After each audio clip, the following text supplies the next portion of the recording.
MS کر کے MTech کر کے BTech کر کے پیدل ہے. الحمدللہ اللہ کا لاکھ لاکھ شکر ہے. جب سے عقل آئی کسی کا احسان نہیں ہے, صرف اللہ کے سوا. اللہ کا محتاج ہوں بس. تو آپ لوگوں کو بھی میں یہی بتانا چاہ رہا ہوں, انسان کی ضرورت انسان کو چاہتی ہے. راستے میں 1 سے 2 3 ملتے چلتے رہتے, مگر محتاج صرف اللہ کا بن کے رہنا چاہیے. چلیے, جو بھی میں بتا رہا تھا اپنے دل کی بات, ہمیشہ اللہ کا شکر کریے. دل سے اگر چاہے تو انشاءاللہ سب کو ضرور ملیں گا, بٹ اس کا عقیدہ بھی صحیح رہنا. اس کے اللہ کے اوپر توحید بولتے, اتنا بھروسہ رکھنا پڑتا. تو آج کل کے جتنے بھی لوگ ہیں پریشان ہیں, جاب لیس ہے, انڈیا ہو یا پورے ورلڈ میں کہیں پہ بھی جاؤ, کیونکہ ان لوگوں کا عقیدہ صحیح نہیں ہے. روزی روٹی کے لیے ماں باپ کو, بھائی بہنوں کو, بیوی کو چھوڑ کے آ جاتے. تو نیت صحیح رکھو بھائی. پیسہ کمانے کے لیے, بچوں کو کھلانے پلانے کے لیے آگے.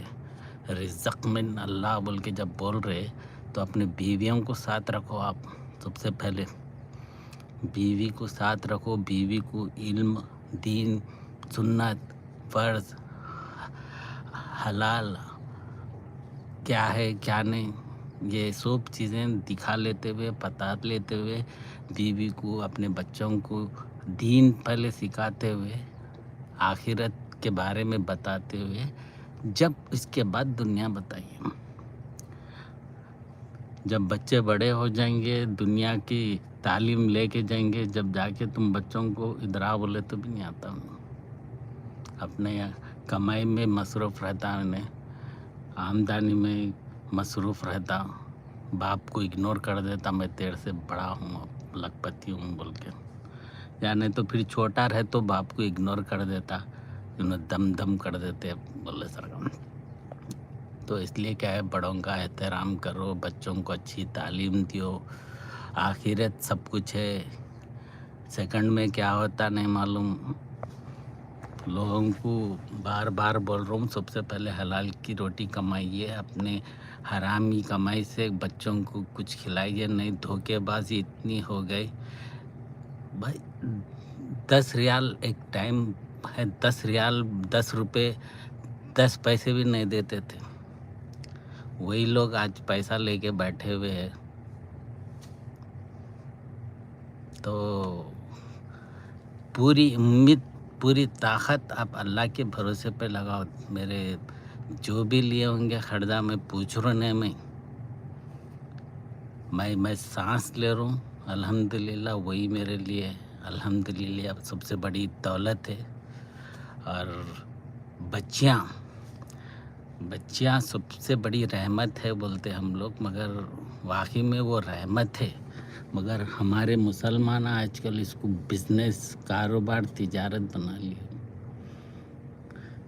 اب میرے خاص ایک دوست ہے بنگلور کے, 30-35 سال سعودی عرب میں کما کے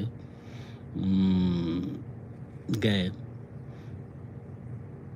بچی کی شادی کر کے بھی ایک 10-15 دن ہو رہا, 40 لاکھ خرچہ کرے بول رہے انہوں شادی میں. تو وہ اپنی پوری جنم کنڈی بچی کی شادی میں لگا دیے.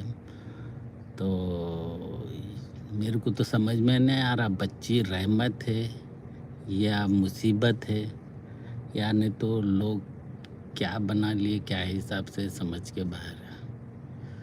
بھائی بچی اگر رحمت ہے تو بچی کو خالی بس 2 کھجور جہیز میں دے کے شادی کراؤ. آگے والا 2 ٹائم کھانا کھلا سکتا ہے, انہیں دیندار ہے تو شادی کرو. اس کی دولت, اس کی پراپرٹی کو دیکھ کے مت کرو.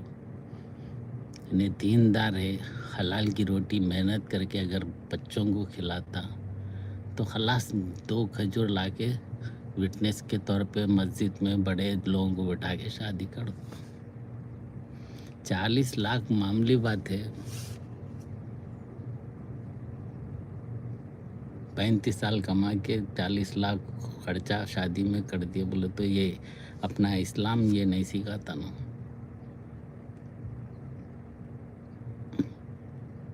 خیر سب کی اپنی اپنی مرضی ہے. سنت پہ سب چلے تو ہر چیز صحیح ہوتی. اگر عقیدہ صحیح نہیں رہا، توحید صحیح نہیں رہے، توحید پہ نہیں رہے، تو پھر آپ کے نصیب مرتے دم تک دھکے کھا لیتے ہوئے، رو لیتے ہوئے، اللہ کی جگہ کسی کا ہاتھ دامن پکڑ کے مرید بن کے، یعنی تو مرشد بن کے، پیر بھائی بن کے زندگی گزار لینا پڑتا. موت کب آتی پتہ نہیں، اس کے بعد سب بند ہو جاتا. تمہارے مرنے کے بعد بھی قرآن شریف پڑھے تو بھی کچھ بھی ثواب نہیں ملتا. مرنے سے پہلے قرآن شریف پڑھو، جو کرنا ہے اچھے کام کرو. مرنے کے بعد بھائی باپ بیٹا میرے نام پہ قرآن پڑھتے بول رہے نا، اس کا کوئی ثواب نہیں ملتا، کیونکہ تم مر گئے. تم سننے کے قابل نہیں ہے. تم زندہ رہتے ہوئے بھی اگر سن لے رہے تو چلو دین کی بات. الحمدللہ کا سورہ ہم پڑھ لیے تو لاسٹ میں کیا بولتے ہیں؟ ہم آمین بولتے. تو یہ مردہ آمین نہیں بول سکتا ہے مرنے کے بعد، تو اس کے پاس سامنے پڑھ کے بھی کچھ فائدہ نہیں ہے. سمجھے نا؟ تو چلیے ہمارے فیاض بھائی کا بیان سنیے. انشاءاللہ اللہ سب کو ہدایت دیں گا. اگر سب کو اللہ ہدایت دے دیں گا جو بھی سن رہے، تو انشاءاللہ توحید پہ بھی چلنے کی بھی توفیق دیں گا. چلیے اللہ حافظ.